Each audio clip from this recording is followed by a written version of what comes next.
এই টি এর পরিবর্তে -1/3, তাই আমাদের যেখানে যেখানে তোমার টি আছে তার পরিবর্তে আমরা বসিয়ে দেব এই -1/3।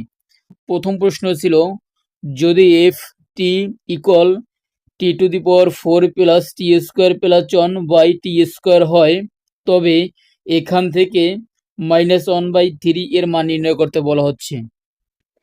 তুমি প্রথমে একটু খেয়াল করো যে আমাদের এই প্রশ্নের সাথে উদ্দীপকের কোনো মানের সাথে কোনো মিল নেই। তাহলে আমাদের এই প্রশ্নের সমাধান প্রথমে করতে হবে এই এফ এর মান দিয়ে।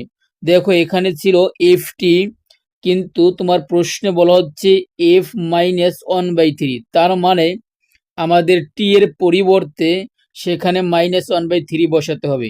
যেহেতু আমাদের এই প্রথম প্রশ্নের সমাধান করতে আমাদের এই অংশের দরকার, এখান থেকে আমরা এই f ইন্টু 1-3 এর মান নির্ণয় করব। তাহলে আমাদের এই অংশের দরকার, তাই প্রথমে এই অংশ আমাদের তুলতে হবে। তাই আমরা প্রশ্নের সুবিধার্থে আমরা এই অংশ তুললাম। তাই আমরা লিখেছি দেওয়া আছে, যেহেতু এই অংশ দিয়ে করব। দেখো আমাদের এখানে ছিল এফটি, কিন্তু আমাদের বলা হচ্ছে এই টি এর পরিবর্তে -1/3, তাই আমাদের যেখানে যেখানে তোমার টি আছে তার পরিবর্তে আমরা বসিয়ে দেব এই -1/3। তাহলে দেখো আমাদের প্রথম এই টি এর পরিবর্তে আমরা বসালাম -1/3, কিন্তু এই উপরে পাওয়ার 4 আছে, আমরা বসালাম 4। অনুরূপভাবে তোমাকে এই যে প্লাস ছিল প্লাস বসালাম, আবার টি এর পরিবর্তে আমরা এই -1/3 বসাবো। তারপর বাকি ছিল স্কোয়ার, আমরা বসালাম স্কোয়ার। দেখো তারপর বাকি যা আছে এই +1।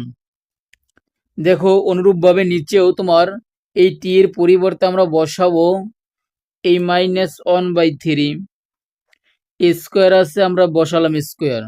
যেহেতু এই অংশের মান বের করতে বলা হচ্ছে, তার মানে এই অংশ তোমার আর সাথে নিতে হবে না। তাহলে দেখো 1/3 তার উপর পাওয়ার 4, যার উপরে পাওয়ার 4 থাকবে অথবা 3 থাকবে, অর্থাৎ যে সংখ্যার উপর তোমার পাওয়ার থাকবে ওই সংখ্যাটা 3 বার গুণ, অর্থাৎ 4 বার গুণ। যেহেতু জায়গায় 4 আছে, দেখো 1 যদি তুমি 4 বার গুণ করো হবে 1, এই মাইনাস তুমি 4 বার গুণ করলে মাইনাস মাইনাস মাইনাস, দুইবারে মিললে মাইনাস মাইনাস প্লাস, আবার দুবারে মাইনাস মাইনাস প্লাস, তার মানে তো হবে প্লাস। এখন 3 যদি তুমি 4 বার গুণ করো, তাহলে দেখো 3 দুইবার গুণ করলে হয় তোমার 9, আবার 3 দুইবার গুণ করলে হয় 9, তার মানে 9 আর 9 গুণ করলে হয় তোমার 81, তার মানে হচ্ছে জায়গায় 81 হবে। তারপর প্লাস আমরা বসালাম প্লাস, এই মাইনাস দুইবার গুণ করলে প্লাস, 1 যদি তুমি দুইবার গুণ করো তাহলে 1, 3 দুইবার গুণ করলে 3 গুণ 3 অর্থাৎ তোমার 9 হয়। বাকি ছিল +1, আমরা বসিয়ে দিলাম +1। এখন তোমার কাজ হচ্ছে, দেখো এই মাইনাস তুমি দুইবার গুণ করলে তোমার প্লাস হয়ে যাবে। যেহেতু 1/3 উপরে তোমার স্কোয়ার আছে, তার মানে এই সংখ্যাটা দুইবার গুণ। 1 তুমি দুইবার গুণ করো তাহলে 1, কারণ তুমি 1 তুমি যতবার গুণ করো 1 হবে। এখন তোমার 3 দুইবার গুণ করলে দেখো 3 যদি আমরা দুইবার গুণ করি তাহলে হয় তোমার এই 9, তার মানে এই 3 দুইবার গুণ করলে হবে 9। আশা করি এই পর্যন্ত তুমি খুব ভালোভাবে বুঝতে পারছো।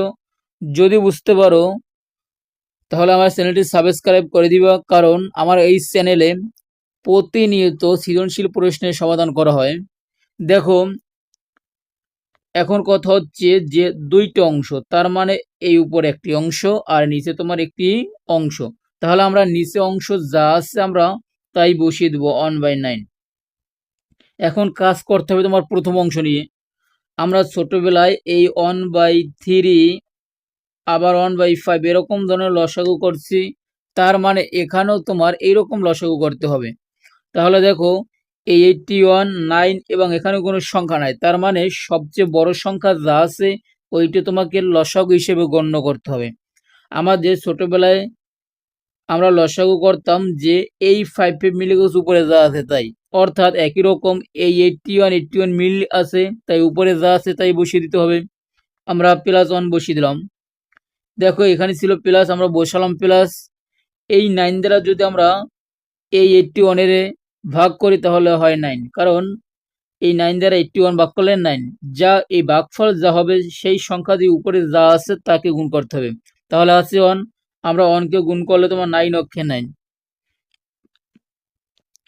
তারপর এই প্লাস আমরা বসালাম প্লাস, দেখো এখানে কোনো সংখ্যা নেই, তার মানে উপরে যা আছে ওই সংখ্যা দিয়ে তোমার এই লসাগুকে গুণ করতে হবে, তাহলে এই 81। এখন দেখো তোমার এই 81 এর সাথে যদি আমরা 9 প্লাস করি, যেহেতু সামনে প্লাস তার মানে 90, তার সাথে 1 যোগ করলে হয় তোমার 91, তাহলে এখানে হবে এই 91। দেখো নিচে থাকে তোমার এই 81, অনুরূপভাবে তোমার নিচে যা আছে ওইগুলো বসিয়ে দিতে হবে। এনাফ। এখন দেখো কাজ হচ্ছে তোমার এখানে এই প্রথমে একটি অংশ আর দ্বিতীয়টি একটি অংশ, তার মানে দুটি অংশ, তাহলে তোমাকে প্রথমে যা আছে সেগুলো একই রকম রেখে দিতে হবে। তারপর দেখো এই নিচের অংশের তোমার একটু কাজ করতে হবে, যে নিচে যেহেতু ভগ্ন অংশ তার মানে নিচে যে সংখ্যা থাকবে সেটা সবসময় উপরে যাবে এবং উপরের সংখ্যা তোমার সবসময় নিচে যাবে। তাহলে 9 দ্বারা যদি আমরা এই 81 এর ভাগ করি তাহলে 9 হয়, তার মানে আমাদের সমাধান হচ্ছে এই 91/9 এই পর্যন্ত। আশা করি তুমি বুঝতে পারছো। বুঝতে পারলে চ্যানেলটি সাবস্ক্রাইব করে দিবা, তোমারই উপকার হবে। এসএসসি পরীক্ষা পর্যন্ত তুমি বিভিন্ন ধরনের প্রশ্নের সমাধান করতে পারবা। তোমার এসএসসি পরীক্ষার সম্পূর্ণ প্রস্তুতির দায়িত্ব আমি নিব।